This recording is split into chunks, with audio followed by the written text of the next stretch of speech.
Hi guys and welcome back to the Mighty Blues. My name is of course Cameron and welcome back today to another live stream. It is the live game review. Everton 3, Leeds United 0 at Goodison Park. What a result, what a performance by every single player in an Everton shirt on Saturday afternoon. A truly proud performance, I think we could say.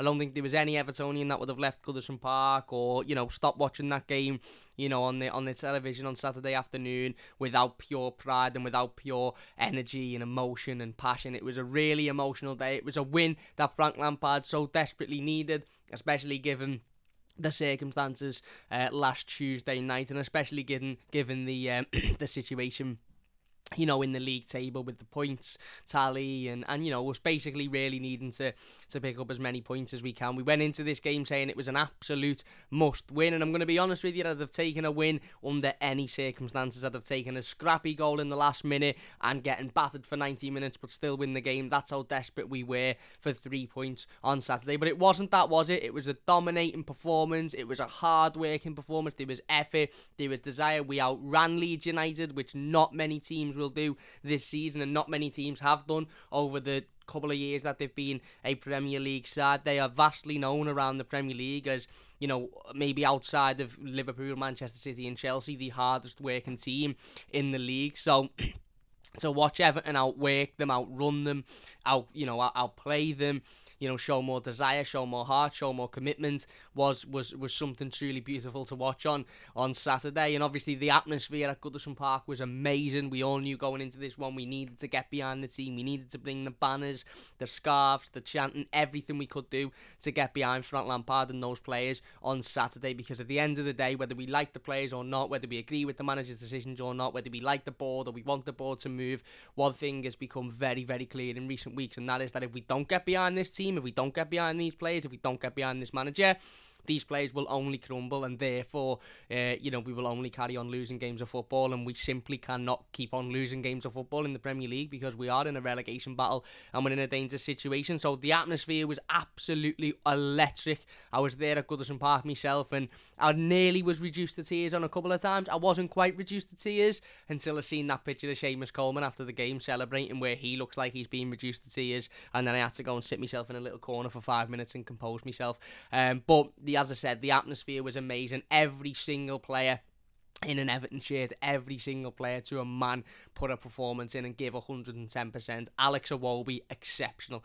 Absolutely exceptional performance by Alex Iwobi. John Joe Kenny at left back, out of position against a really potent Rafinha, who was known as vastly one of the most exciting wingers in the Premier League, as being responsible for the demise of a lot of Premier League teams this season because of his quality. And we had John Joe Kenny, an out of position right back, playing at left back, and a right back that we've all said at times is not even good enough to play in his natural position, and he absolutely pocketed them for the 45 minutes that he was on, because then Marcelo Bielsa ragged Rafinha off at half time because he wasn't doing well enough. Alan in the midfield was unbelievable. Donny van der Beek made his full Everton debut, his debut at Goodison Park. What a performance that was. What a fella he is, by the way. If you haven't watched Everton's tunnel access video on their YouTube channel, go and watch that tunnel access video. And amongst the emotion of all of the other players and Frank Lampard and the fans and stuff, just pinpoint the moments that Donny van der Beek is on camera, the passion when we're scoring goals. This lad's been here a week and he's hugging and screaming at his teammates as if they're, as if he's been here for years. He's very clearly settled in well. He's very clearly enjoying his football under, his new manager Frank Lampard, and his performance on Saturday was absolutely outstanding. A ball carrying midfielder playing in that double pivot with Alan. And he was brilliant. He was absolutely brilliant. He was confident on the ball. He was everywhere. He was absolutely everywhere. Every time we looked like we were close to losing the ball, or Leeds looked like they were trying to get a little bit of possession, a little bit of control, Donny van der Beek was there breaking up the play. Donny van der Beek was there winning it back. As I said, his desire, his commitment, he had the part to play in Seamus Coleman's goal, which was brilliant to see as well. He was just absolutely phenomenal. Anthony Gordon, unbelievable. Absolutely unbelievable. Again, may even be his best performance in an Everton shirt. I feel like we sit down week in, week out with Anthony Gordon. More often than not, we're talking about performances that may have topped his best performance in an Everton shirt. That's how much he's come on this season. That's how mature he is as a footballer, and he's absolutely brilliant. Richarlison was unbelievable. You know, as I said, Alan, even Mason Holgate, Michael Keane, you know, getting a goal, which will be brilliant for his confidence as well. Seamus Coleman at right back was fantastic. The substitutes, when they come on, Dele Alli, even Rondon put himself about. Every single one of those players were unbelievable on Saturday. And do you know what? I will say that because I had a few comments in the instant match reaction on Saturday night saying, oh, here we go, you know, last week or on Tuesday they were the worst players in the world and you were the worst team in the world. Now all of a sudden they're amazing. I think somebody said something like, why does Alex Iwobi deserve a 10? He's been dreadful for years. And my explanation was because the player ratings is based off of that one game that we've just watched and not the entire season. And in that one game, Alex Iwobi was absolutely faultless. He was amazing. But it's important we praise these players when they put good performances in. It's important we talk about the positives. It's important we sit here and go, that's what Michael Keane can do. That's what Mason Holgate can do. That's what Alex Iwobi can do. That's what John Joe Kenny can do at left back. Because we sit here time and time again when they put in dreadful performances and talk about how bad they are and how negative they can be sometimes. And I'm not sitting here now saying that Alex Iwobi should get a lifetime contract at Everton or John Joe Kenny deserves a new contract in the summer. But what I am saying is if we can get behind these players and say to the likes of Iwobi and John Joe Kenny, that was brilliant that the other day, put another performance in like that, we'll get behind them. Imagine Alex Iwobi performs like that in every single game between now and the end of the season. A lot of people will start to turn that ship on their opinion of him because he'll have that consistency. And yes, that's a big task for him to have that consistency. It's a big task for John Joe Kenny to be able to perform in the way he did for the rest of the season. But if he does, he'll get a new contract. And he'll deserve a new contract. I had a couple of people say to me, would you give John Joe a new contract? I said, I wouldn't now, no. What I would say to John Joe is if you keep putting performances in like that, you will get a new contract in the summer. Because he was absolutely brilliant. And he played in a position that was so weak in. You know, Vitaly Mykolenko was out with what I suspect is COVID and we don't know when he's going to be back. Niles Nkunku's out on loan. We've sold Luka Dean, we sold Thierry Small. We've got no backup left back. Ben Goffrey, who would typically play there, is out injured. John Joe Kenny stepped into a position that I think a lot of us were a little bit, will he be able to do that job against, as I said, one of the most exciting wingers in the league and dealt with them perfectly. You know, defended really, really well. So it's important you praise these players when they play well. It's important you get behind them because that's the type of performances we want. We can't come out of this game and go, yeah, but might be a one-off. That we might be sitting here next Saturday saying how great was Leeds, but it was a one-off. We're back to being shite again. But you know, if we get behind the players, look at how happy Alex Iwobi was at the end of the game when he was hugging Seamus Coleman and hugging Frank Lampard. You could see that performance meant a lot to him. Now, I think I said this on the instant match reaction on the player ratings. Alex Iwobi himself, even Anthony Gordon to a certain extent, John Joe Kenny, technically they weren't unbelievable. And by that what I mean, before anybody jumps in, by that what I mean is Alex Iwobi didn't take 35 players on and scored an hat-trick on Saturday. Anthony Gordon technically was, don't get me wrong, the corner for Michael Keane's header is unbelievable. But for the rest of the game, technically, you weren't looking at him going, fucking hell, he's like Brazilian prime, you know, footballer. Technically, John Joe Kenny, you weren't looking at going, literally the best left back ever. But what those three players did, and what everybody else did, including Richarlison, including Donny van der Beek, Alan, Seamus Coleman, is they all worked their absolute bollocks off. And I think it's more evident with Alex Iwobi because technically Anthony Gordon was very good and is very good. But Alex Iwobi technically didn't really do an awful lot on Saturday. But what he did was give 150% every single second he was on that pitch, chasing the ball down, winning the ball back, chasing back for corners, putting pressure on the defence, doing the easy things. When he was getting the ball, he was looking up, he was passing it easily, not trying to do anything stupid, not, running into... And he lost the ball once, actually, and I took this on board when I was watching the game because I thought it was really, really interesting. About 40 minutes into... It might have been about half an hour into the game. He lost the ball, but he'd previously won it back. So what had happened is he chased the ball back, he'd won it off a Leeds defender, and then he tried to, take it down the line, and he lost it. Now, typically, us as fans might have gotten on the back of Alex Iwobi for doing that, or some people might have said, oh, look, he's lost the ball. But because he'd done all that, done all that running to win it back, there wasn't even a groan when he lost it. It was just like, done well there to win it back. Oh, well, we go again. So it was the effort, it was the desire, it was the commitment, and that's what I'm saying about getting behind these players and encouraging them to do that every single week. Because if Alex Iwobi had scored an hat-trick at 30-yarders, then I'd understand people sitting there saying, yeah, but Cam, he's not going to do that next week, is he? He's not going to do that the week after. I get that. But you can't look at Alex Iwobi's performance and say there is no reason he can't do that again next week, because for the majority of it, all it was pure hard work, and he was fantastic. And the confidence he will take from that was great. And he's a decent footballer, Alex Iwobi. I don't care what anybody says. Technically, he's a good footballer. He can pass the ball. He can move it. When he's not confident, like the rest of the squad, he's shite when he's not confident. But when he's confident, he can move the ball. He can pass it. What has always been his biggest critique is that he doesn't work hard enough. He's not interested enough. Well, that kind of being said about Saturday, because he was involved with everything. Same with Anthony Gordon, Donny van de Beek. Every single one of those players wanted it. Seamus Coleman, they demanded it, and the fans wanted it as well. And I think the message from Frank Lampard at the start of the game would have been, go out, and in our opening 5-10 minutes, get on the front foot, create chances, get at Leeds, break them down, don't let them have any of the ball, don't let them control the ball, work harder than them, outrun them, outperform them, show more energy, show more desire, and then the crowd will pick up them. And then for the rest of the game, you will have that 12th man behind you. And that's exactly what happened. First 5 or 10 minutes, those players chased every ball, ran at everything, put the tackles in. We had 2 or 3 chances which could have gone in on another day. And then all of a sudden, the crowd's lifted then. But the crowd was lifted anyway. It was a great atmosphere from the start of the game. But any nervousness or anxiety of the game had gone. Because we'd gone, actually, do you know what? These are up for it here. Let's get at them. And then for the rest of the game, again, Leeds just simply couldn't deal with us. They couldn't deal with us.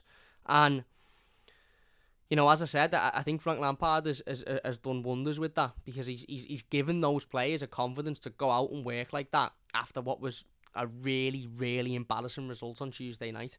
And ultimately, if we can put that type of performance in at home every single game this season, for the rest of the season, we'll be okay. I know we've got a couple of difficult home games coming up, like some Man City and stuff like that, but if we can put performances in like that, if we can work that hard, if we can show that much desire, if we can battle, and let's be honest, there was a lot of quality on show. There was a lot of quality on show on Saturday. The players, some of the passes were amazing, some of the balls, playing were amazing. Anthony Gordon was absolutely unbelievable. Donny van de Beek was fantastic. Richarlison, Dominic Calvert-Lewin's hold-up play was immense. So if we can add all of that together, then we will beat a lot of the home games we've got left. We'll do well in my opinion. And then all we've got to focus on is when we go away, not losing silly games. For example, this week against Southampton, massive game. If you can't win it, don't lose it. It'll be difficult. Southampton will have their fans behind them, doing relatively well at the moment. So if it's going to be a difficult game, don't do what we did against Newcastle and crumble under the pressure and crumble under the atmosphere. Just make it horrible for them. Even if we can't play lovely football, even if we can't play the nice one-touch football, just do anything you can to come out with a result. And then you go again against City. And the City game, as much as it seems unwinnable, I think would probably be the word I would describe. We know from past years, Ronald Koeman's season under Ronald Koeman's tenure against Manchester City at Goodison, we beat them 4-0 or 4-1, whatever it was, 4-0. I think it was Tom Davies had a Mola Luckman scored. They were absolutely immense on that day. In that season, that might be the best Manchester City team that the Premier League has seen, if not this one now, that one, and we beat them 4-0. They didn't expect it.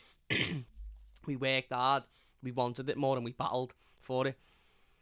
And as I said, if we can do that for the rest of the season, as Semi says, play for the shirt, play for the badges, right, Cam, that's it. And we as Evertonians will get behind that. None of this Ben Foster nonsense of, Evertonians get on the back of their players for no reason, this, that and the other. I hope Ben Foster was watching that game on Saturday. I hope Ben Foster was witnessing what it was like for Evertonians to get behind the players. And what all as we demand as Evertonians is the players give it 110%. Look at how amazing the atmosphere was on Saturday. Look at how brilliant we were. And now, as I said, technically there was quality in there. You had the bits of Richarlison, bits of Anthony Gordon, bits of Donny van de Beek in there. But the overall big sort of, positive points as to why we performed so well, in my opinion, was because every single player worked hard. Every single player wanted it. Every single player fought for every ball, chased every ball down. We won. I think 2 of the 3 goals we scored come from situations where we were chasing the ball down. Richarlison, the Michael Keane goal, comes from Richarlison chasing the ball that you would maybe look at and think that's dead, but he chased it down and the defender made a mistake and it went out for a corner. And we done it in the second half, and that a couple of minutes later Richarlison ends up scoring as well. So it's that extra hard work, it's that desire, it's that commitment, it's that passion that we want to see. None of this nonsense of we just get behind. We do get on the back of players, I'll admit it. Sometimes the Everton crowd can be responsible for doing that, and again, we have to take accountability for that, but it's not for no reason. It's not because we're not winning 10-0 in the first 10 minutes. It's because more often than not this season and in recent seasons, we haven't seen the performances from these players, which would suggest they are 100% committed to Everton Football Club, and to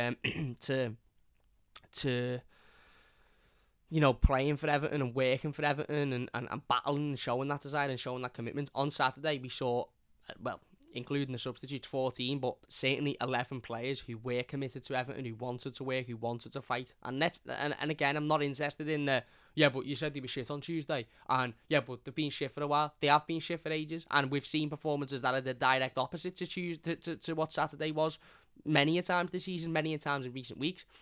But you're only as good as your last, fight, as the old boxing saying goes, and I think it's very applicable in football as well. You're only as good as your last game, and that game is one that we absolutely have to take confidence from now. Now, what we can't do is the mistake we made last Tuesday, which was beat Brentford 4-1 at Goodison. Again, another brilliant atmosphere, great performance. We were brilliant, creating chances, scoring goals, and then follow it up with a nervous, dreadful performance, the following week away from home. What we have to do now is make sure that we take this confidence and we take this momentum into Southampton. And as I said, if we can't win, don't lose. Come away with a decent point. If we can get 3 points, even better. And then we go again next week. The week after. But we can't let that confidence and momentum that we would have gotten from that win slip. Because my biggest worry with this Everton team between now and the end of the season is that they'll be all right at home. But when they're away from home, will he be able to cope? And that's down to the players ultimately. We can't take 40,000 fans to Southampton. I've been to Southampton's ground. It holds about 3 people. So I'll probably get Southampton fans fuming at me now for that. But no, again, we can't take 40,000 fans. The away fans that'll be there will make absolutely loads of noise, but it won't be like it was, at Goodison on Saturday. So the players have to take that responsibility now. They simply do. And as I said, we haven't seen consecutive decent performances, says Wormy. We haven't. And that's why, again, Saturday against Southampton is so important, because we need to see that again. We need to see that desire. We need to see that commitment. We need to see a team of players that want to work for each other and want to work for us as fans, not just at Goodison Park when the fans are behind them and when, the sort of pressure's on to perform. Go and do it against Southampton. As I said, the best teams in the world, your Manchester Cities, as much as it kills me to say, your Liverpools, your Chelseas, they could win. They could, if they're coming up against a team that they are genuinely better than and have more quality, and which, let's be honest, are most teams, it doesn't matter whether the stadium is packed with 50,000 of their own fans, with 50,000 of the away fans, or with nobody. They'll win that game because they're a better team, and these players are comfortable with playing in any scenario. Everton players aren't that. We know that Everton players are much, much better at home when the crowd are behind them than they are away from home when the opposition crowd are on top of them. Newcastle proved that. But that's where Lampard has got to change that. And if he can't change it instantly, just make us hard to beat away. Just make us difficult to beat. Just make it horrible. I don't mind sitting there for 90 minutes on Saturday watching a fucking dreadful performance if it means we can sit here and say, decent point that, or snatch the win there. Because at the end of the day, at the moment, it's all about points on the board. It's all about winning games. It's all about getting as many points as we possibly can. We're 16th now. Another win takes us up to 13th, I think, or 14th. We're only a couple of wins away from being away from that. Newcastle have won again this weekend, which wasn't ideal. Wasn't ideal whatsoever. So we're still very much in a situation where we need to be careful. I know Mitchell said in the comments, surely this ends relegation talk. I don't think it does. Mate. I think we still need to, we can't become complacent. We can't look at this and think, we've won one Premier League game now, so we'll be all right. Win another 2 or 3, and then we can maybe look at it and go, okay, we've got a bit of breathing space. But Saturday was unbelievable. It really, really was. As I said, from the desire, the work rate, and the quality as well, it was fantastic. And, like I said at the start of the season, not many teams outrun Leeds. Not many teams outbattle Leeds. Not many teams out show more desire, show more commitment, show more intensity than a Marcelo Bielsa Leeds United team do. I watched a couple of Leeds fans talking about the game afterwards because I wanted to sort of grasp their general their general sort of views on it, and a lot of them said it was their worst performance of the season. And I think a lot of that is because of how good Everton were. You know, how much Everton pinned them back, because I watched Leeds against Aston Villa in midweek last week, and they come back from 3-1 down to draw that game. And we're, you know, with the typical Leeds United, battled, worked hard, fast runners, getting about the pitch. And let's be honest, we dealt with them. And then we move on, but we did that with Brentford. And then we were looking at Newcastle thinking, right, do the same, and we absolutely bottled it. So, you know, obviously there's room to improve. Joshua has donated £1.79 to the team. He says that pass from Ali, if we see more of that. Thank you very much, my mate. Yeah, the pass from Dele Alli to Rondon, which could have made it and should have made it for, was absolutely phenomenal. It was a it was a great ball. It was a great bit of movement. And yeah, as I said, it really, if we're being honest, it should have been 4. You know, it should have been 4, shouldn't it? Let's be honest. Rondon, I get it's difficult. It's a difficult technique, and again, I'm not going to say too much because people will say, "Oh, you're just being harsh for our sake." But if it was Dom, sorry, I'm just looking at my mic because it looks like I've knocked it. If it was Dom, we'd all be sitting here massively disappointed that he didn't score that. But let's get into the game anyway. Let's get into how the game started, the way in which the game played out. So as I said, every single Evertonian within Goodison Park was up for that game beforehand. Leeds brought a decent allocation, to be fair, to them. They didn't watch most of the game because they were busy scrapping with fans and throwing bottles, but they brought a decent allocation. And it was always down to us as fans, as I said, to get behind the team, and to sort of, you know, to battle, and to get us on board, as per se. And I think Frank Lampard, as I said, really, really grasped that. Frank Lampard knew that the Evertonians would get behind these players, but I think he sort of maybe give the hint to the players that you've got to give a bit first as well. Now, I've said the last couple of weeks or so, we need to, you know, forget all of that. You show and then I'll show nonsense. We just need to get behind the team. We just need to get behind the players. We just need to get behind the manager. But I think the manager sort of has understood that, as I said, if you go out in the opening 5 or 10 minutes, you battle for every ball, you work hard, you don't shit out the challenges, you get in there when you can, you're passing the ball well, you're moving it well, you're using the space, you're frustrating the opposition, then the crowd will jump on that. And then for the other 85 minutes of the game, you've got 40,000 Evertonians behind you. And we did do that. Opening couple of minutes, Anthony Gordon's battling for every ball. I think he puts a good strong challenge in, shall we say, on near the halfway line, and that got the crowd up and that got the crowd moving, and we're passing the ball around well and we're working hard. That was the big telling point. We were working hard. And do you know what I thought was really, really interesting to watch as well? And we will get in the live comments shortly, by the way, so if you are watching live, please do get your comments in. We'll get involved with them very, very shortly. If you're new to the channel, don't forget to subscribe as well. That only takes a second. If you're enjoying this one, please leave a like. But what I thought was really interesting is that we almost sat here, or I almost sat there anyway. I don't know if anybody else did, but I sat here last Tuesday, and within the opening 4 or 5 minutes of the Newcastle game, I knew it was going to be a difficult game because our passing was off. It was awful. We looked nervous. We looked worried. You know, Yerry Mina was making mistakes that he wouldn't usually make. Other players' passing was poor. You know, we just looked off the boil, and Newcastle capitalised on that and got us on top of it. The first 5 minutes of this game, 10 minutes of this game, we looked great. We were quick. We were moving it well. We were working hard. We were battling. Within the first 2 minutes, we could have comfortably been 1-0 up. Great ball in. I can't remember who it was by. Great ball into Anthony Gordon. Anthony Gordon gets one-on-one with the goalkeeper. Just takes a little bit too much time. And the defender gets back and makes a block. But that got the crowd up. Because A, we could see the players were up for it. And B, we could see we're getting chances here. We knew Leeds would give us chances. They give everybody chances. They're notoriously difficult. Notoriously not very good at the defensive side of the game. Because they're such a free-flowing attacking team. You know, that's why they're brilliant, aren't they? Even if they get beat 8-0, they're fantastic because they're great to watch.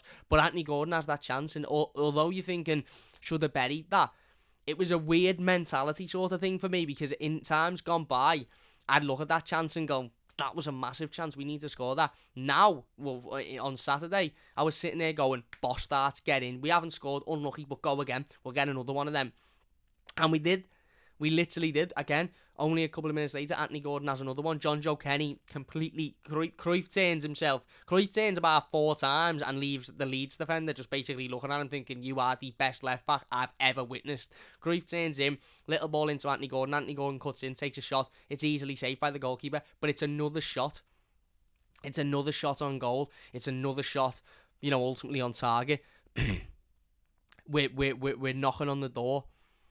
We're trying to force an opening. Leeds at this point had none of the ball, effectively. Weren't controlling the game, weren't dealing with the pressure, and the crowd was then well up for it. The crowd weren't up for it in the first place. As soon as Anthony Gordon had that second chance where John Joe Kenny cut in, the crowd were well up for it, because that was 2 chances in the opening 5 or 6 minutes then that we could have had to score, and the players were again, it was ruthless. It was get the ball, go back, we want to go again, we're going again. And as I said, we just to in context, we ended this game with over 20 shots and 10 on target. Now, I think I said it in the instant match reaction, but I'll say it here again because this is a mad, ridiculous stat. The last time we did that was in 2013. That was the last time we had that many attempts on target. I think that was under Roberto Martinez, maybe. Well, it was under Roberto Martinez, wasn't it? Again, a manager known for his attacking style and the options that he had at his disposal in his early days as Everton manager. 21 shots I believe we had, with 10 of them being on target. And when you have 2 on target, well, I don't know whether Anthony Gordon's counts as an on target one because it was blocked, but do you know when you have 2 shots in quick succession that are maybe not necessarily troubling the goalkeeper, but that are troubling the defence, you're then thinking, get up for it. And I said this, I think, the other day. This is what Anthony Gordon brings for me specifically. Not just Anthony Gordon, other players do it as well. Richie does it, I think. But Anthony Gordon, noticeably, isn't afraid to shoot. Now, he knew that angle on the second shot was tight. But he didn't care. He got himself into a good position. He found himself a little bit of space. He set his body well, and he wanted a shot. And I have got no problem with that. Because if you don't have 20 shots and you don't have 10 on target, you don't score. And how many games have we sat here and reviewed over the last 4 years since I've been doing this channel, and we've lost the game, and you look at the stats and we've had 1 shot on target, and it's been, I don't know, Rondon who's hit it into the goalkeeper from 45 yards, and the goalkeeper's basically put his foot on it. How many times have we looked and said, if you don't shoot, you don't score? And we don't simply shoot, and we don't score enough goals, and we don't have enough opportunities, and we're trying to walk the ball in, and we're not getting the ball in the right areas and having a go. Whereas on Saturday, within the opening 5 minutes, we'd had 3 shots. And as I said, I really, really, really do I do think that that's what Anthony Gordon has brought to the team, because other players do it. But I think other players are looking at Anthony Gordon and thinking, actually, do you know what? I'm going to do that. Because what he does when he finds himself a little bit of space within 15, 20 yards from goal, he'll have a shot. Paul says Lampard used to shoot when he got sight of goal. He did, but Anthony Gordon's been doing this before Lampard, to be fair. He isn't afraid to shoot on sight. And although, however many percentage of them mightn't necessarily go in, that doesn't matter, because that automatically builds the confidence of the rest of the players, because other players look at it and go, do you know what? If I keep shooting here, or if I have a go, I might score one. And Anthony Gordon's thinking, if I keep shooting, one of these will go in. Now, ironically, he did score on Saturday, and it was a deflection off a Richarlison shot, which probably should have counted as Richarlison's goal, but he deserved the goal, because he'd had 3 or 4 opportunities early on in the game where you're thinking, go on, have a go. And as Philip says, it's the law of averages. You should have 1 shot, then you've got a high percentage you won't score it. You have 50 shots, there's a high percentage you'll score at least one of them, isn't he? If you have 10 shots on target in a game, the percentage, the high chances for Premier League footballers that you will score at least a couple of goals, as we did. We weren't scoring 3 goals with 3 shots on target. You don't score if you don't shoot. And this is something I've been trying to plough in to Everton for a while, is that get shots off. If you get a sight of goal, have a shot. If it doesn't go in, it doesn't go in. I think Townsend's brought a bit of it as well. 30-yarders having a shot. Townsend's amazing with it, because most of the time they rifle into the top of the corner. Sometimes they'll go into the crowd. Oh well, you've had a go. Other occasions, it's the 88th minute, Damari Gray curls one in against Arsenal and we win the game. What if Damari Gray had gone, not going to shoot there, because slight chance of it going in, I'll try and wear my way into a better position and then loses the ball. And I really, and again, maybe this is just because I love Anthony Gordon, and maybe people will say, oh, you're reading too much into it, but I really do think that Anthony Gordon has instilled this sort of, maybe not even, purposely, but definitely sort of instilled this mentality to the rest of the players, is that when you get a sight of goal, you can have a go. Because that's what he does. He works tirelessly hard. He's amazing. I love Anthony Gordon. He's vastly becoming one of my favourite Everton players. Richie's there, and other players are there, but he's amazing, Anthony Gordon. And one of the reasons as to why he is so amazing is because he isn't afraid to have a go. He isn't afraid to let loose. He isn't afraid to have a shot. And if he has a shot and it misses, or the goalkeeper makes an easy save, as he did a couple of times on Saturday, he doesn't go, well, I'm not having a shot now because I haven't scored. He gets up and he has another go, and he has another shot. And Anthony Gordon knows, if I have 5 shots in a game, then I'm unlikely to score. But if I try 10 shots, or if I try 15 shots in a game, then on the law of averages and probabilities and all of that shite, I'm more likely to score the more shots I have, because that's how you score in football games. And I think everybody else is now starting to look at that and go, actually, do you know what? We can have shots. We can have a go. 20 shots at goal, 10 of them being on target. We need more of that. We absolutely need more of that. As I said, Anthony Gordon has that shot. It curls into the goalkeeper's arms. Pretty comfortable save. But again, it was another sort of thing that got the crowd up. It was another sort of moment that got the crowd thinking, do you know what? It's only a matter of time here. It's only a matter of time before we get a goal. At that point, it didn't feel like, we're missing chances here. Because we were A, on top, B, it was about the 10th minute. So we still had all of the game to go. And C, the crowd, where it wasn't a mentality of, we're shooting, but, we've not got much talent. It was a mentality of, keep doing this and one of these will go in. And I really do think Anthony Gordon has brought that to the team. And as I said, I think he's fantastic, Anthony Gordon. I think he, at the moment, is the first name on the team sheet. And you could say that probably about a lot of players. But he's one of us. He's an Evertonian. He's a young lad, and his progress over the last 12, 18 months has been phenomenal. I remember him coming in under Ancelotti, and you could see the talent, you could see the potential, you could see the, the quality he had, but he looked lost at times under Ancelotti. He hadn't learned that, football isn't all about scoring from 45 yards. He'd shoot under Ancelotti, but he wouldn't do everything else. Now his work rate is amazing, his passing is fantastic, his movement is brilliant, and he's still got that element of, if I get a chance, I'm going to have a go. And that's what makes him, I don't want to say a perfect player, because he's still very young and got a lot to improve, but his progress over the last 12, 18 months or so has been absolutely phenomenal. And as I said, I love the lad. I absolutely love him. I think he's amazing, and He is exactly, he's living every one of our dreams, isn't he? He is literally living every one of our dreams. When we all were kids and were growing up and we're young, and even now, we all dreamed about playing for Everton, about scoring goals for Everton. That's what Anthony Gordon is doing. He's a nuisance for opposition players as well, because he's not afraid to throw a challenge in. He's a proper scouser. He'll put a challenge in, he'll work hard, he'll get in your face, he'll take you on and turn you inside out and send you the shop.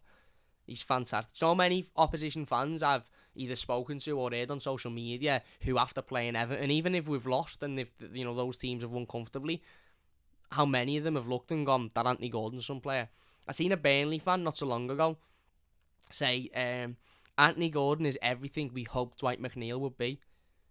Remember, we were interested in signing Dwight McNeil for £30 million. Now, I'm not saying Dwight McNeil isn't a good player, but what I'm saying is, we had a player who Dwight McNeil's own fans believe is ahead of him at, I know Dwight McNeil's only young, but at a younger age. And that shows what dedication, work ethic, work rate, and desire to be the best. And Anthony Gordon knows that there's a long way to go still, and he'll keep working, and he was fantastic at the weekend. And again, as I said, he has a shot, gets saved, but we're knocking on the door. A couple of minutes later, Dominic Calvert-Lewin gets one-on-one with the goalkeeper, takes a shot, Meilier makes a good save. Again, knocking on the door, another chance, another opportunity. Then Leeds are messing about with it, passing it around the back, moving it around the back, and Richarlison sees an opportunity to chase a ball down. Now, as I said, we saw this on a couple of occasions. Well, not a couple of occasions, quite a few occasions to be fair on Saturday. Whether it was Richarlison, whether it was Anthony Gordon, whether it was Alex Iwobi, and it was players chasing balls down.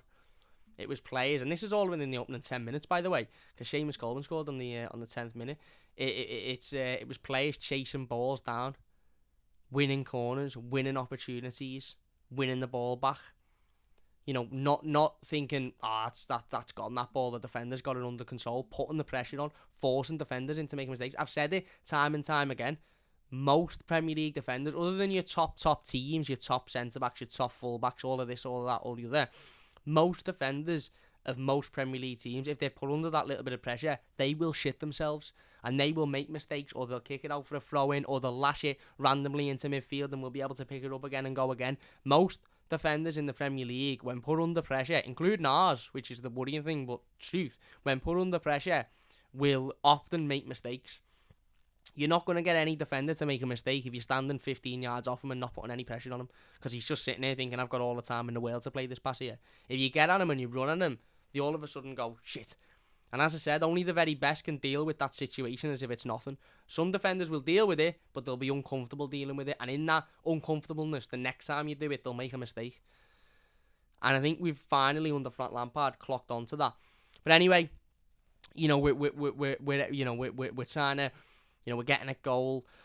When he says not happy, no, I'm happy. I'm with you lot. Bit early to be getting carried away. Cam's not having it though. No, I understand it, mate. I'm not getting. And that Kelcher says can't get carried away. I'm not getting carried away. I'm not. We do have to keep it into perspective. It is only one game, and you know I understand that we've got to go and do that again now on Saturday against Newcastle. But against Southampton. But what I'm saying is, if we can put that performance in at Goodison Park week in week out, which we have done on the last two occasions now. Forget Newcastle. Brentford, we were very good. Leeds, we were very good. If we can do that at Goodison every week, then, as I said before, if we can just keep it tight, keep it compact in away games and don't lose, then I think we'll be okay. Because we seem fantastic at home. And it is only a couple of games, and I get that. But these players have shown what they can do. And now, for us as fans, by the way, we can't become complacent. We can't turn up to Goodison the next time we play and think, we were boss last time out, so we don't have to get behind the team. We don't have to chant at every moment. We don't have to leave here with no voice because they were boss last week, so they'll just do it again. That atmosphere on Saturday has to be replicated in every single home game between now and the end of the season. Simple as that.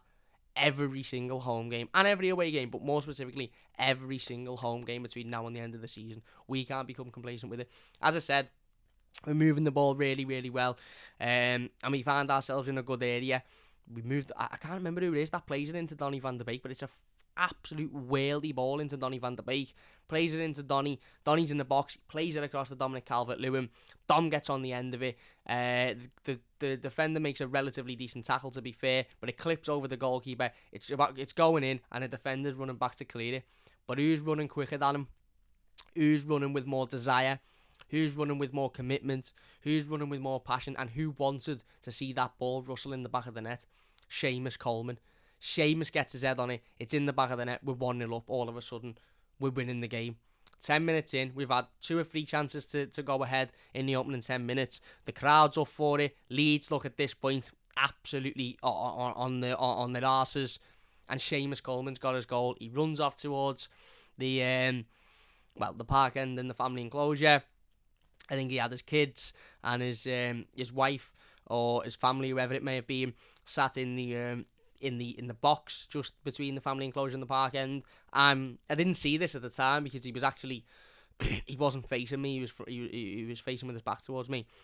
But he looks visibly like he's going to burst into tears. And had I have seen that at the time, had I have been sitting in the family enclosure and I'd have made eye contact or I'd have looked into Seamus Coleman's face and seen him practically crying at the fact that he just scored his first goal since 2019 to put Everton 1-0 up in a must-win game, I think I would have fell to absolute bits, to be perfectly honest with you. So I'm quite glad I didn't see his face in the game and I didn't see it until a picture afterwards, because even when I saw the picture, I had to take myself away for 10 or 15 minutes. But it was a fantastic goal, and as I said, Seamus has been criticised recently, and I've criticised him. I'm not going to sit here and be a hypocrite. I'm not going to sit here and say, oh, look what I told you, it's all about our captain, he's amazing, he's this and that. I've criticised him a lot recently. Over the years, I've criticised his commitment, his desire, his actual passion for the football club. And maybe that a lot of those times it was because I was frustrated and it was because I was annoyed at some of the performances, and I still stick with my thought of that Seamus Coleman shouldn't really be starting games for Everton, because I just think in a consistency sense and a week in, week out sense, I just don't think he's up for it in the Premier League. But not only was he immense on Saturday, Seamus Coleman showed on Saturday, and in that goal alone, but also his rest of his performance, how much he loves this football club, how much this football club means to him. And I think Seamus knows deep down in himself that he's probably not, as youthful as he once was. He's probably not as good as he once was, not as quick, not as fit as he once was. He probably knows that. And he's probably sitting there when we're losing and when he's not performing thinking, I don't want to say I'm getting off because I don't want to leave the club in this way, but he's probably thinking to himself, I'm not what I once, who I once was, or as good as I once was. But on Saturday, he was amazing. Absolutely amazing. And the goal, if you go back and watch the goal, he puts his head in a dangerous position for a start, because the defender can only clear that ball one way, and that was with his foot. So he puts his head in a position where he could have got seriously hurt. Not only does he get his head on the end of it, but his run to get there, you can see the desire in his face, you can see the intensity in his face to get to that ball. And then, as I said, his celebration afterwards just shows how much he means to Everton. Oh, captain. My captain. Again, criticised him a lot recently. And I think a lot of the criticism for Seamus Coleman isn't his fault whatsoever. It's not his fault that he's being relied on, in 2022 at 30-odd years of age, when we should have brought in a consistent, option a couple of years ago. It's not his fault. He's just turning up and doing what he's asked to do, and doing it at the best of his ability, even when the best of his ability mightn't be good enough. But Saturday, I think he proved and showed to all of us, if we didn't know anyway. And again, I've never really questioned his commitment to Everton. I think he showed just how much he cares about this football club, and just how much he loves this football club. But also, I think in another sense, at the end of the game, again, you see a clip on the Everton Tunnel Vision video of him with his arms around Alex Iwobi, and I think you can see him saying something along the lines of, good on you, lad, good on you. You were brilliant today, to Alex Iwobi, and Alex Iwobi's got a massive smile on his face. Now, we've criticised Seamus Coleman before in terms of being a leader, being a natural leader, hiding or coming out and saying the wrong things or doing the wrong things. But it's clear that to the players, he is the captain. And even if we don't see it as fans, and it doesn't directly translate as fans sometimes, the little things like that of going over to a player who might necessarily have been, particularly confident, before the game, and not really be in a good run of form, and I've had fans sort of criticise him and doubt his ability before, to go over after that and say, good on you, lad, you were brilliant there. It's just that extra little bit of a nice gesture. He didn't have to do that. Didn't have to do it, certainly on the pitch afterwards, but he did it. And I think he's done it before as well with Iwobi, where, again, another game, I can't remember if it was last season or the season before, where Iwobi played well. And the Evertonians were clapping him, and I think he went over to him and went, "They're clapping you. That's for you." And it's those little words and those little moments that you look at and you think, he's clearly got a great relationship with the squad, and the team and the players clearly see him as the captain and the leader. And for me, Saturday was just exceptional. As I said, as soon as I seen that photo, I was like, I'm going to have to get off me. I'm going to have to go and sit and have a little 5 minutes to myself, because that's what you want to see, don't you? As I said, we as Evertonians, we don't ask for the world. We don't want to see our team 15-0 up in the first 10 minutes. We do want to see our team winning Champions Leagues and winning league titles and winning trophies and stuff like that, but we're not going to make a massive, massive fuss if that isn't happening, so long as that they're giving 110%. They're working hard, they're battling, they're showing their commitment, they're showing their desire, they're putting their head, they're putting their feet on the line when it matters. They're running through brick walls for this football club. They're showing that commitment, they're showing that desire, they're working for the manager. They're working for the fans. They're giving everything every time they get on that pitch. Even if everything mightn't be good enough for the game, they're giving everything. That's all we ask for as Evertonians.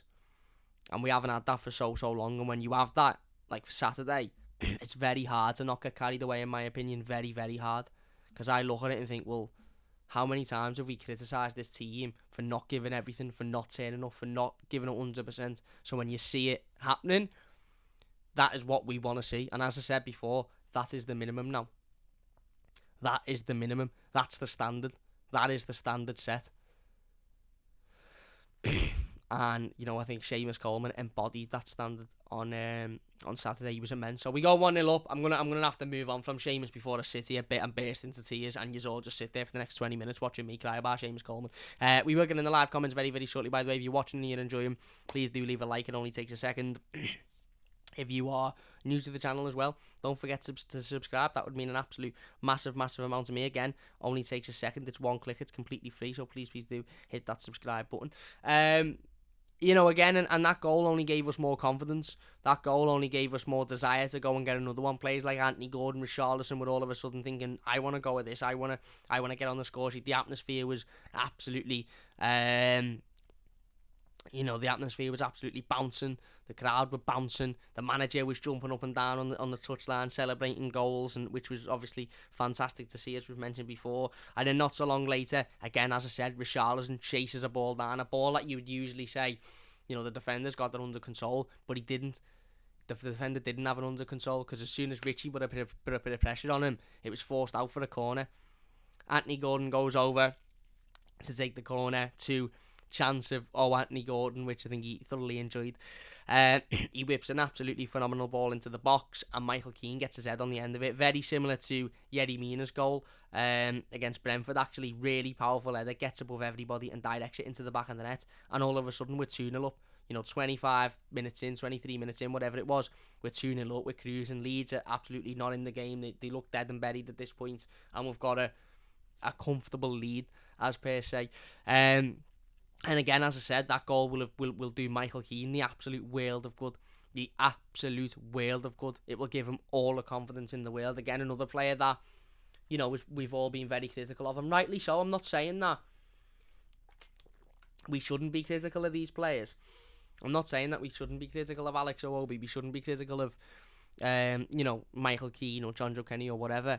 What I'm saying is that we're critical of these players when they don't do well. We're critical of these players when they don't put in good enough performances.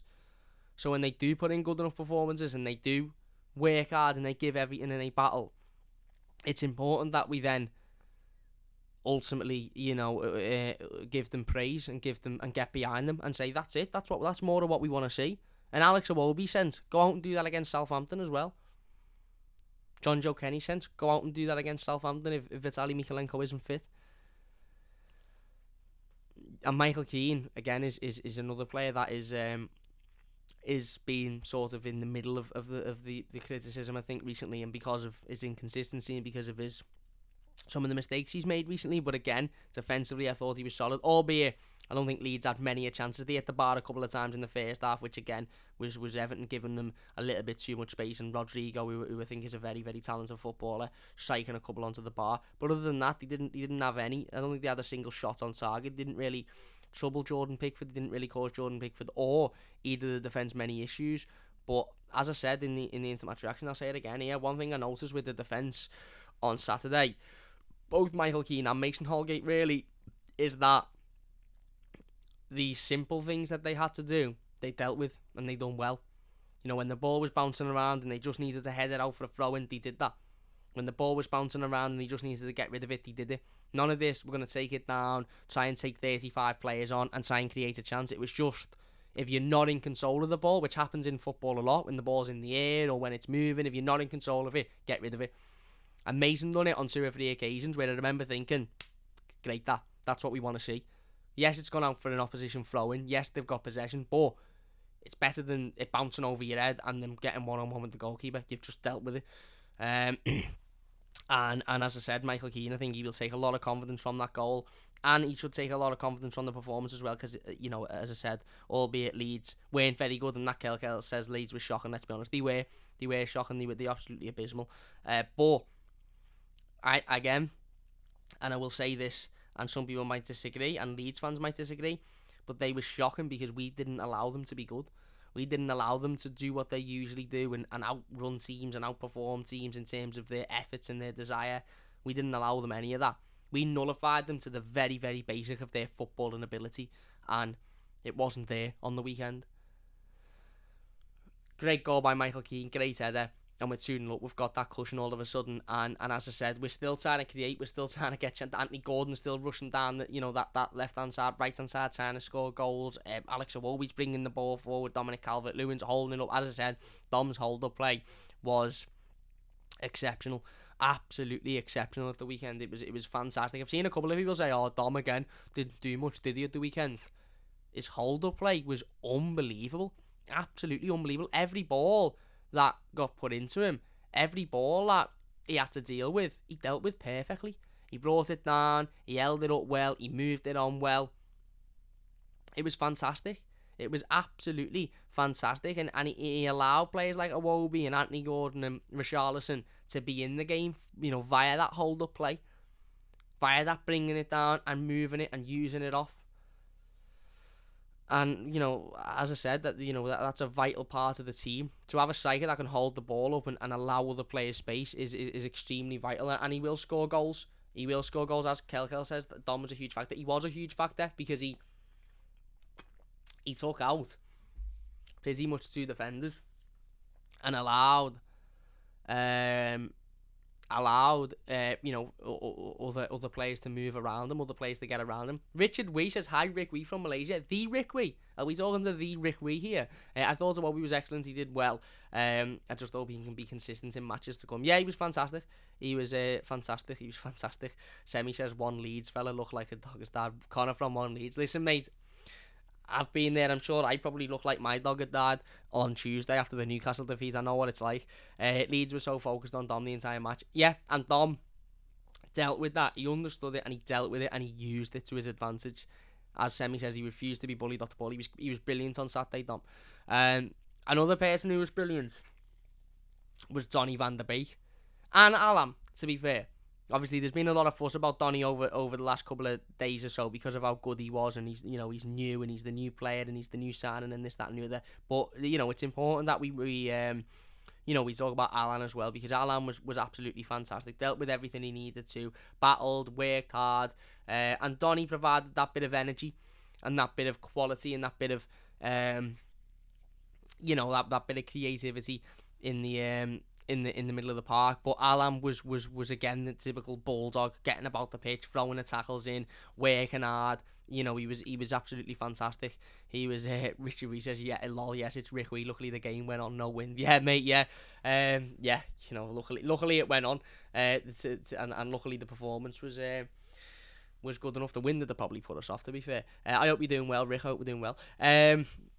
But yeah, as I said, Donny van der Beek, Alam was exceptional as well, and again, I think Alam goes under the radar sometimes when he performs like that, because he's not the prettiest, or he's not the player that's creating all of the chances, and he's not the player that is particularly fast. But you actually watch what he does and how impactful he is on a game of football, and when he's playing like he was on Saturday, he was amazing. But Donny van der Beek, I mean, what more do we have to say about Donny van der Beek? This lad, not only did he look fantastic, but he looked happy.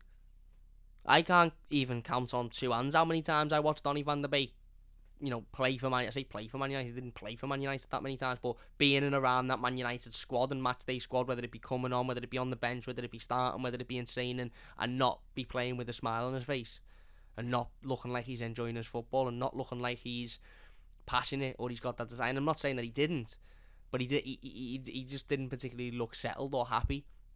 He's been at Everton a week, and he's celebrating with players as if he's known them all his life. He's celebrating with fans as if he really loves this football club.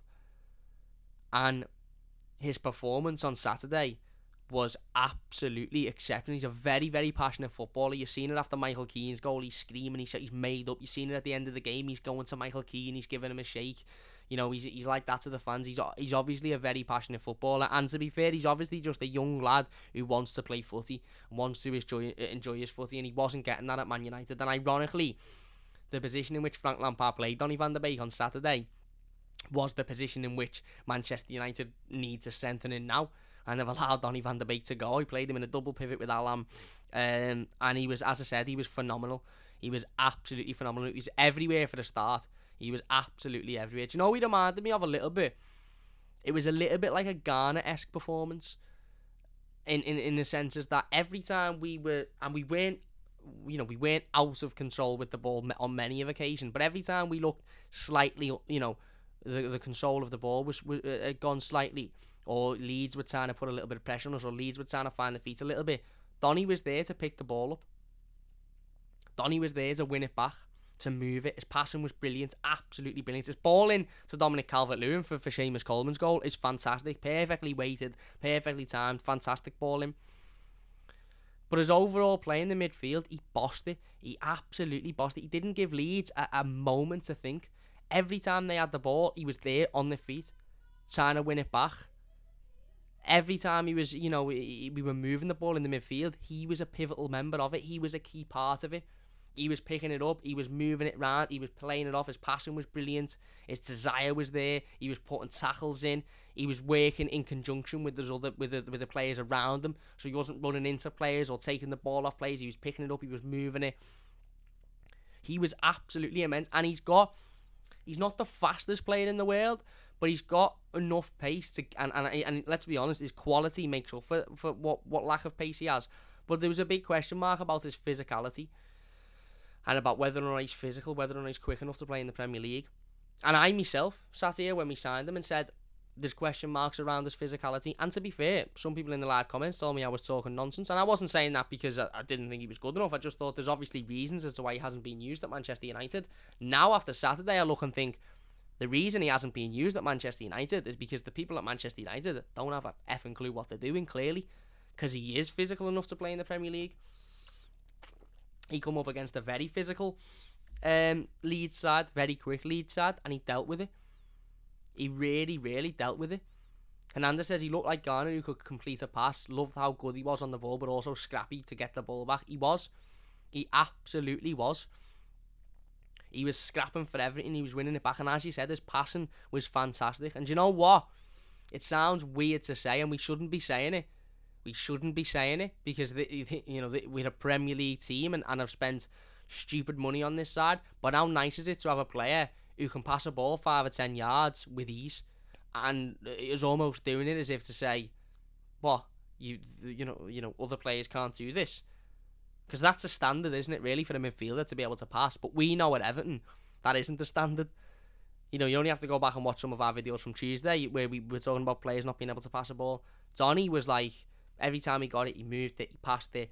As I said, he was tenacious. He was winning it back. He was moving it forward. He was battling, and he was feeding off of that atmosphere, and he was feeding off of that desire. And I think we'll see many, many more performances like that from Donny van der Beek, because he clearly wants to impress. Now, there is no buy-in clause in his contract.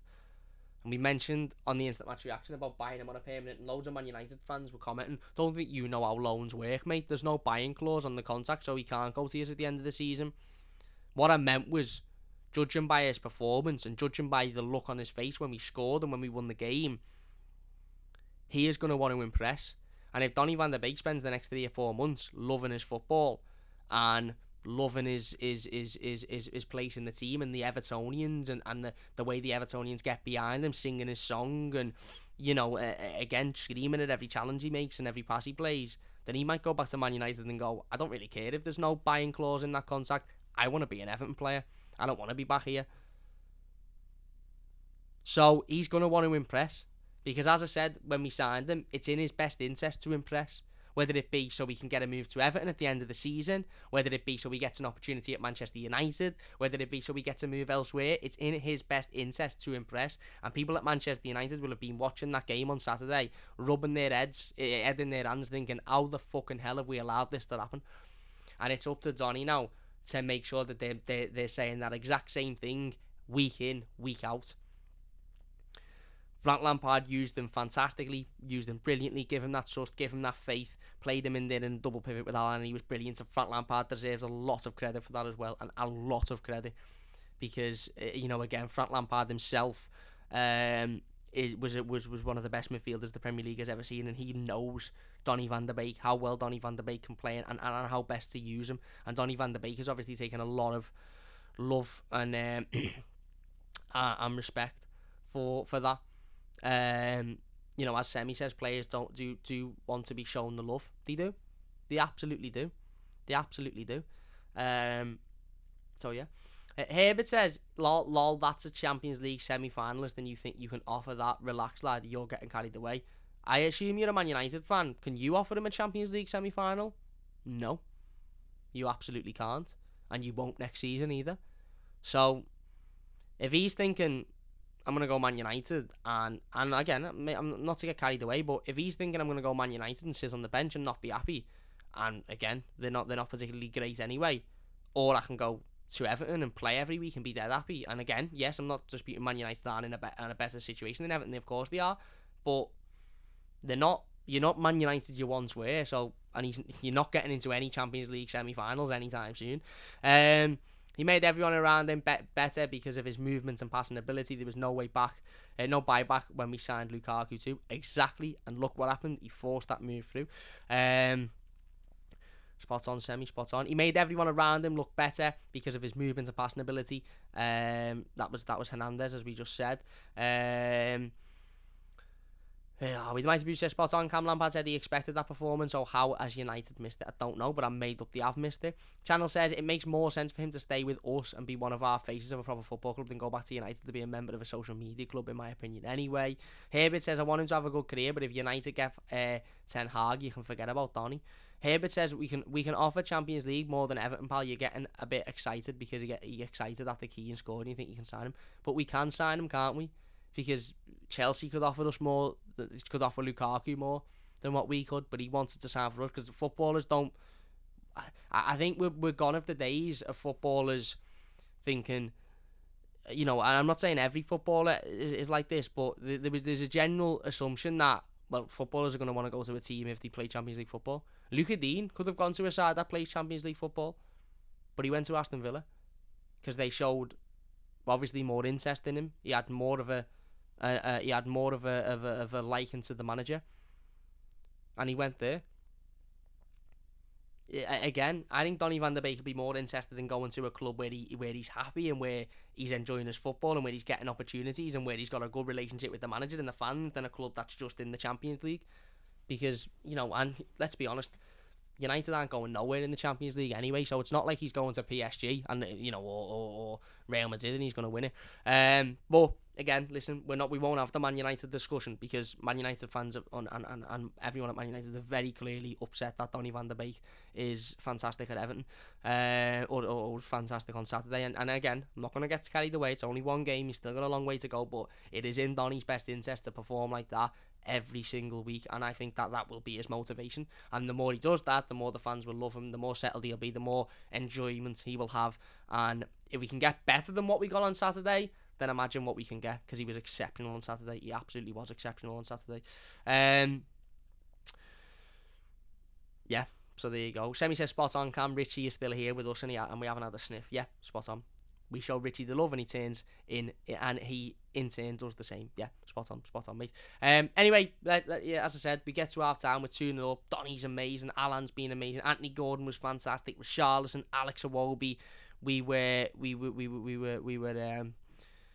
brilliant in that first half. And we get to half time, and you're thinking, right, okay, go out in the second half now, get another goal, kill the game off, and we go again.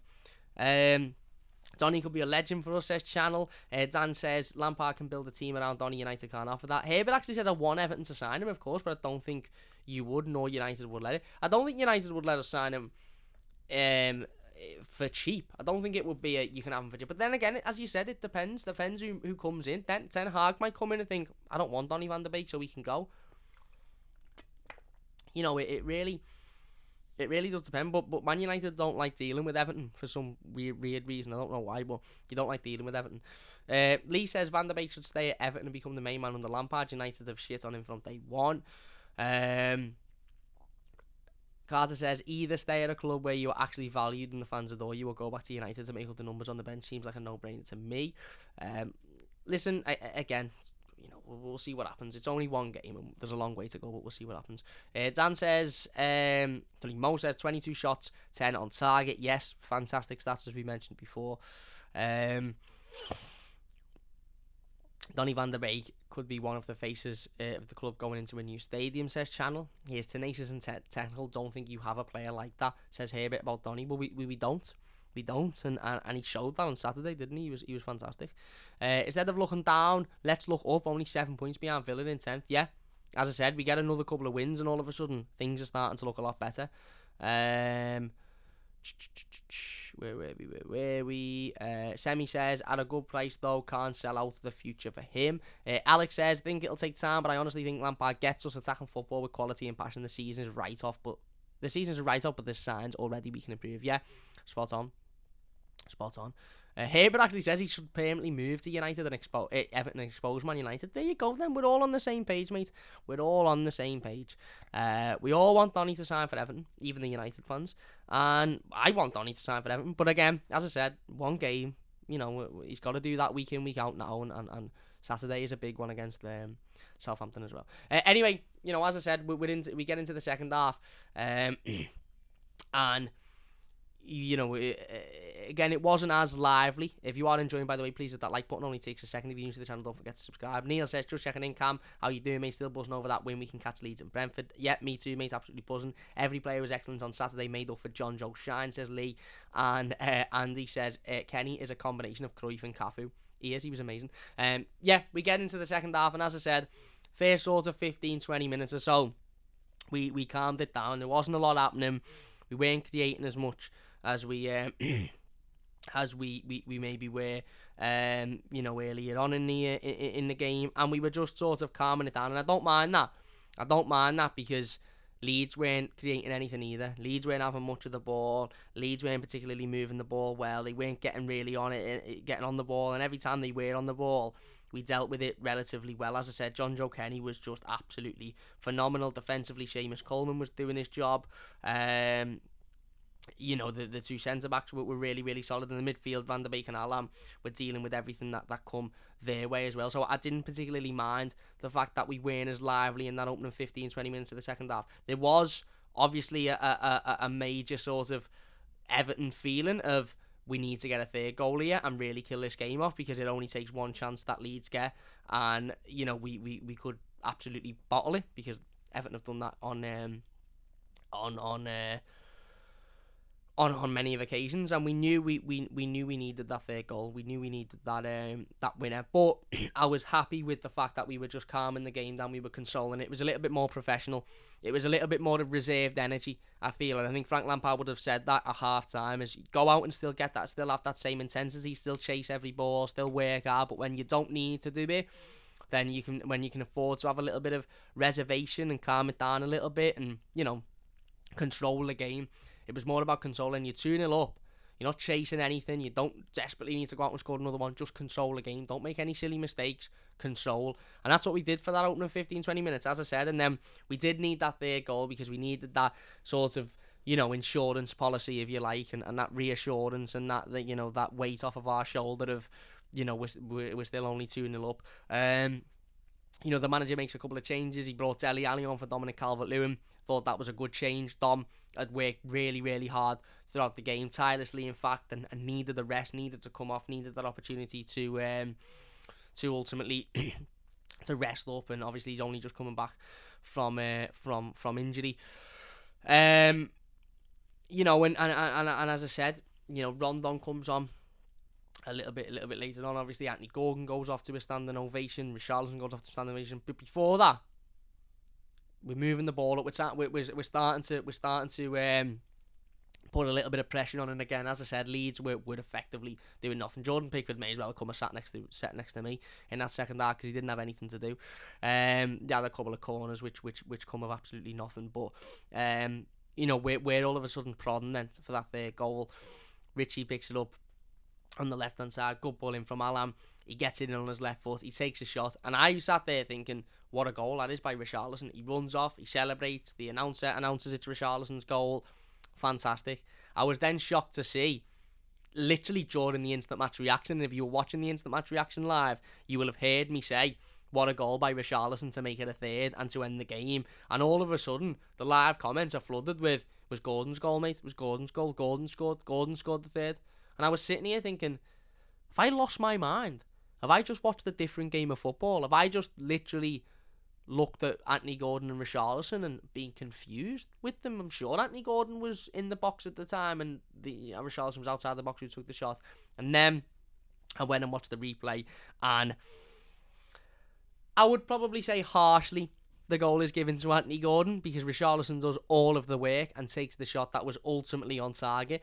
And Richarlison really did deserve a goal, to be fair. Again, as I said, in terms of performances and effort, he again himself worked tirelessly throughout the entire game. He battled, the desire was there, the commitment, the energy, the intensity. It was all there from Richarlison, and he really, really did deserve a goal. But he takes the shot, it flicks in off Anthony Gordon, and it's 3-0. And as I said, we find out after the game. Well, I find out after the game that it was Anthony Gordon, and to be fair, Anthony Gordon deserved a goal as well, to be fair. So I'm not sitting here absolutely fuming, because Anthony Gordon deserved the goal just as much as Richarlison. But in that circumstance, I do think it's a little bit harsh on Richie. But it was good to see Richie at the end of the game on Instagram and on Twitter and stuff in good spirits about it. I think he put on Instagram or something, good assist, or Gordon put on Instagram, and Richarlison put good goal or something, and they were just having a little bit of a laugh and a little bit of a joke about it, which is good to see, because we know how much Richarlison likes to score and likes to be involved. And I'm sure his initial reaction when finding out that goal wasn't credited to him would have been maybe frustration, maybe a little bit of upset, because he'd done all the work, didn't he? Let's be honest, and he was desperate to score. But it was good to see that afterwards he genuinely was just happy that we scored and happy that we won the game. And Richie knows that he'll get many more chances in upcoming games to score goals, and he will score many more goals as well. And yeah, as I said, Anthony Gordon makes it 3. We make a couple of other changes. Rondon comes on, which wasn't particularly fussed with the Rondon challenge. I don't think Rondon substitution. I don't think it was a bad substitution. I know we didn't get the greatest reception, but I also don't think he got the worst reception. I couldn't hear any boos around me. And obviously El Ghazi come on to make his debut as well. El Ghazi come on for Anthony Gordon, got about the pitch, worked hard, showed his desire to battle. Didn't do an awful lot. Didn't have an awful lot to do. But worked when he come on. Allowed Anthony Gordon to go off and get a round of applause. And then, just before the end of the game, Dele Alli gets the ball in the midfield, plays a worldy ball across into the box. Rondon gets on the end of it with a volley, and you're thinking, surely, this is it. 4-0, done and dusted. What a win, what a result, what a performance. Keeper makes a good save. Should he have scored it? Yes, he should have scored it, absolutely. But he didn't score it, and again, as I said, I don't think there's any need to get on Richarlison's back and have a go. Rondon's back and have a go for it, because A, we were already 3-0 up, and B, it was actually a good connection, and it was actually a decent save by the goalkeeper.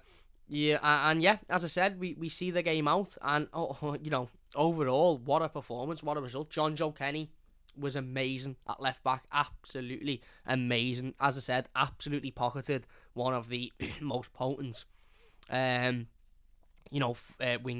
in the Premier League. Damien says, I've got to go, Cam, take care, pal. Cheers, mate. Absolutely pocketed him and showed that he's got that little bit about him, John Joe, and he's given us another option effectively, because Frank Lampard will now look at it and go, well, we haven't got Ben Godfrey, when we haven't got Vitaly Mikalenko, John Joe can step in and John Joe can do a job there.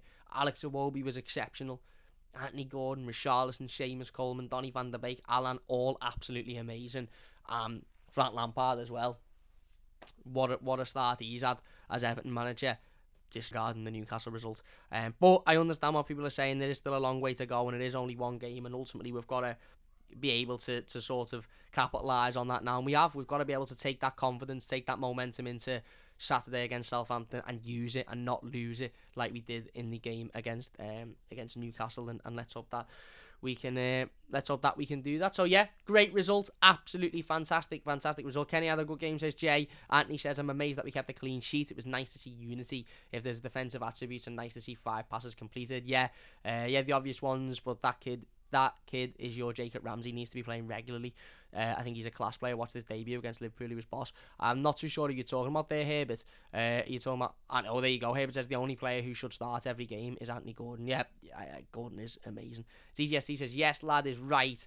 The rare and wonderful Mega El Ghazi, says Semi. I love the passion Big Frank is showing already. It's like he's been with us for years. Yeah, and even, as I said, that passion, that desire, that energy, that intensity that you see on the sideline, celebrating the goals, and this, that, and the other, is what you want. Apparently, Jeffrey says the Premier League goal panel have given the goal to Richie Cam. Have they actually?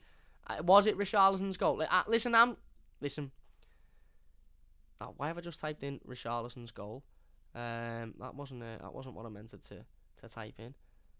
Has it been given to Richarlison? No, it's still Anthony Gordon. Oh, I don't know. Either way, it was one of them, and we won the game, so happy days.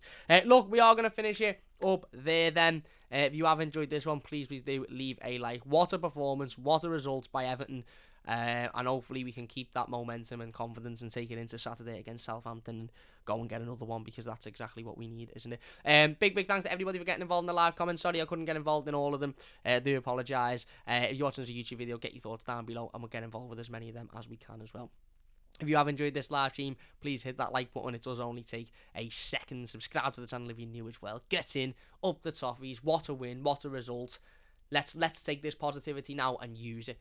Let's take Alex Iwobi's great performance, John Joe Kenny's great performance, Donny van der Beek's great performance. Let's take it all and use it as a positive, because that's ultimately what we need to do. Nice one, Cam. Take care, my lad. Says Semi is right. Who says Donny needs energy like Alan beside him? United midfielder is weak and no options to cater for Donny. Fair enough. See, says Wormy is right. Take care, Blue, says Wayne. Thank you all so much. If you've enjoyed it, leave a like, subscribe if you're new. Get in, up the toffees, and we'll see you soon.